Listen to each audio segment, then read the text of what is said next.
This is the document at the heart of it. It dropped about an hour ago, and it is the almost 60-page report into Dominic Raab's behaviour. It's taken 5 months to get this far. 2 complaints upheld, the rest dismissed.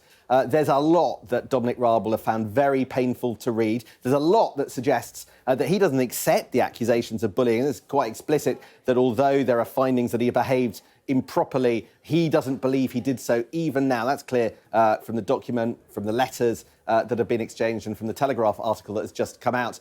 But ultimately, the bottom line is that Dominic Raab is now out as Deputy Prime Minister and as Justice Secretary because of the conclusions of this report. Now, I'm going to whiz you through as quickly as possible some of the key bits that we've managed to find in the last half an hour or so. So we'll just flash through various bits. And this document really talks about, goes through in inordinate detail. Adam Tolley talked to Raab, in which Dominic Raab admitted that he was, in his own word, inquisitorial, direct, impatient and fastidious. So Dominic Raab is admitting some bits of behaviour that he thinks are absolutely fine. Clearly, what he wants to do is make the case that different interpretations of behaviour are what's going on here. But as you get into the report, you can see here that views differed. And it was the precise nature of the way that Dominic Raab liked to conduct his work and liked to conduct business with his officials that caused, in the words of Adam Tolley, some distress, perhaps even harm to the health of the people that worked around him. Dominic Raab said, "It was my exacting standards." Adam Tolley doesn't come down on his side in a number of respects. But this paragraph here gives you a sense of the kinds of things that we're dealing with. So Dominic Raab thinks that things are frustrating as he's working inside the Ministry of Justice. But here are the sorts of demands that he's making. He prefers to receive papers in a set format so that he can quickly assimilate the information in question. If this work is not provided to his satisfaction, he will, in general, say so.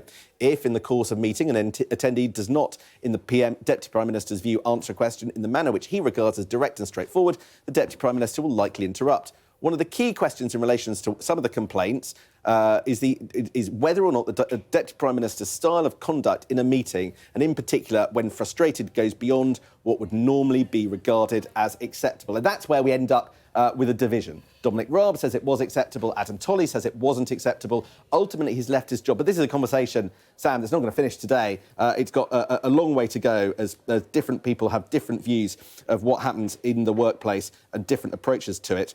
He says, as part of that, as we go through this report, you come across extraordinary paragraphs. Take this one. It's about the use of physical gestures. I heard a good deal of evidence about the Deputy Prime Minister's use of physical gestures in communication. At the most extreme, and which would have been unacceptable, this was put as extending his hand directly out towards another person's face with a view to making them stop talking.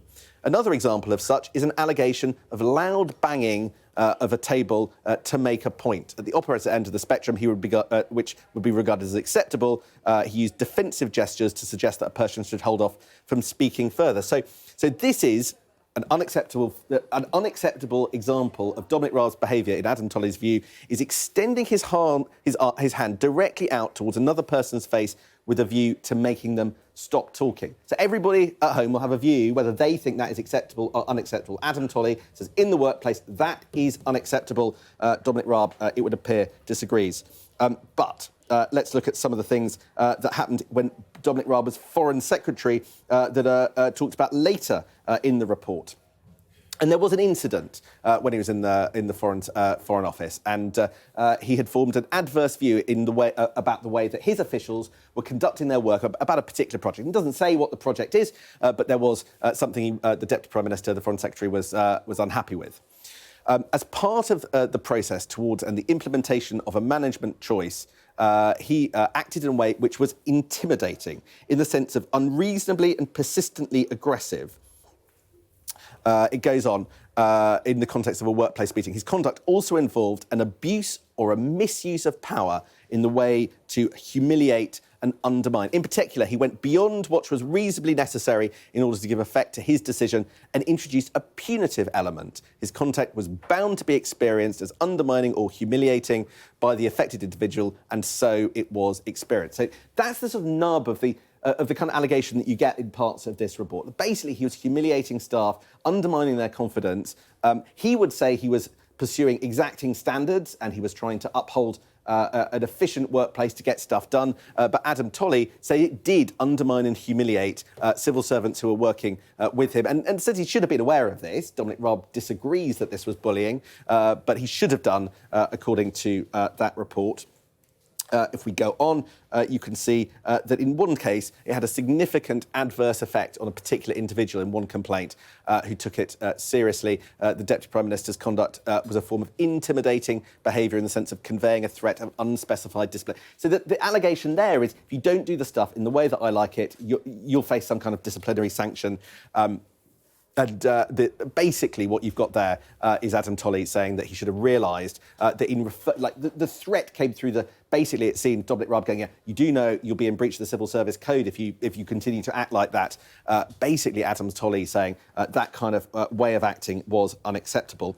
Let's look at the next bit. Sometimes the Deputy Prime Minister, Dominic Raab, would take a strong view that officials should be prepared in advance to answer his questions at a meeting, and in the event that he cannot do so, offers largely unconstructive criticism about the manner. So you don't come to my meetings and you're going to get something of a roasting. Dominic Raab would say necessary in order to ensure that civil servants do come prepared to a meeting. It's quite perfectly fair to get cross if the people who work for you aren't ready with the answers to the questions you think.